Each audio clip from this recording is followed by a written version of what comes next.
Olivier, bonjour. Bonjour. Tu es le cofondateur de Vinatis. C'est cela. Vente d'alcool sur Internet. Avec une très belle entreprise, 15 millions de chiffres d'affaires réalisés.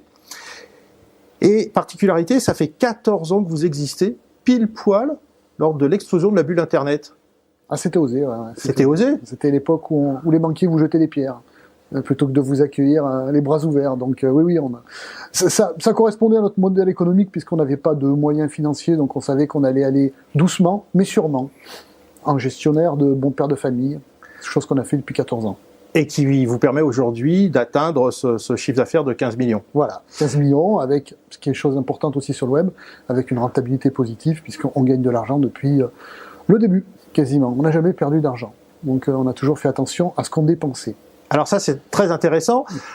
Aujourd'hui, pour être sur le digital et bénéficier de l'explosion du digital avec toute la révolution qu'on a aujourd'hui, ça fait 2 ans, vous avez décidé de faire du marketing. C'est-à-dire qu'avant, il y avait zéro marketing. Il y avait aucun marketing dans le sens où le modèle économique reposait sur le référencement naturel, uniquement sur le référencement naturel. Ça nous a permis d'arriver à un niveau en référencement naturel où on trustait toutes les premières positions sur les mots-clés importants. Maintenant, il fallait essayer de voir un petit peu sur les différents moyens pour continuer à croître au niveau du chiffre d'affaires. Et évidemment, le marketing en était un. Donc on s'y est intéressé, on a mis des moyens en face. Mais toujours dans l'esprit de Vinatis, qui dit moyen, dit aussi rentabilité. Donc il faut que quand on fait du marketing, il faut que ça soit rentable. Donc il faut trouver les bonnes sources, parce qu'on peut très très facilement dépenser beaucoup d'argent en marketing. Par contre, on peut acheter la notoriété, mais c'est pas notre politique. Nous, ce qu'on veut, c'est une rentabilité. Donc c'est chercher les bons tuyaux pour pouvoir atteindre cette rentabilité. Alors, c'est quand même un discours qui, par rapport à tout ce qu'on peut entendre, avec beaucoup de levées de fonds, beaucoup de croissance, beaucoup de cash brûlé pour arriver justement à cette visibilité, notoriété et arriver à développer une entreprise qui est complètement à l'opposé.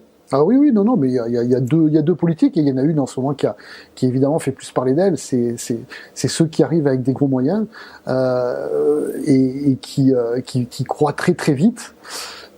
Nous, mon associé et moi-même, on juge que ça peut avoir un petit côté artificiel.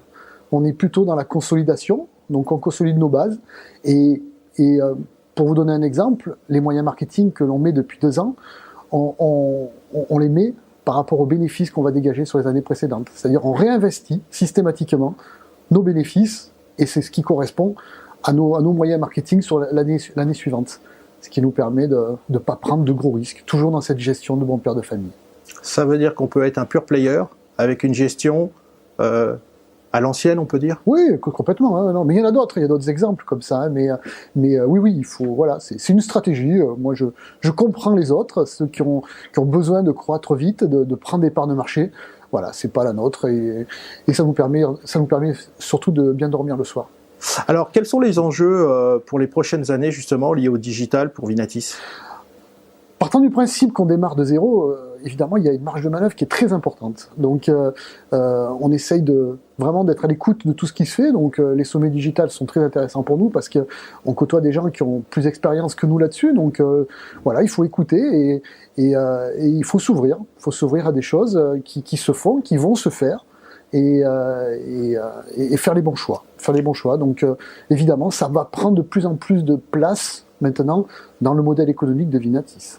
Donc c'est intéressant, c'est-à-dire qu'aller au sommet du digital, à la Clusa à la fin du mois de janvier, c'est en même temps pour aller voir ce qui se fait et élargir son horizon, alors qu'on sait qu'on a déjà une bonne stratégie, puisque c'est rentable, ça gagne de l'argent et ça réinvestit pour se développer encore plus. Oui, alors il faut évidemment qu'on tienne compte de la concurrence aussi, parce qu'on doit croître, et évidemment on doit aussi s'ouvrir à tout ce qui peut se faire de nouveau, notamment en digital, parce qu'il ne faut pas laisser non plus les autres prendre le pas sur tous ces projets novateurs. Donc oui, il faut qu'on se tienne au courant, il faut qu'on aille dans ce genre de réunion où on va pouvoir discuter avec des gens, parce que ça ouvre l'esprit. Il faut rester ouvert d'esprit. Donc, rendez-vous au sommet du digital, fin janvier. Il y aura de la neige. Il y aura de la neige, il y aura du pragmatisme. Il y aura du pragmatisme, des idées. des idées, de l'inspiration, Voilà. tout ce qui est bon pour Vinatis. Tout ce qui est bon pour Vinatis. Et pour les autres. Et pour les autres aussi un petit peu. Merci beaucoup Olivier. Merci.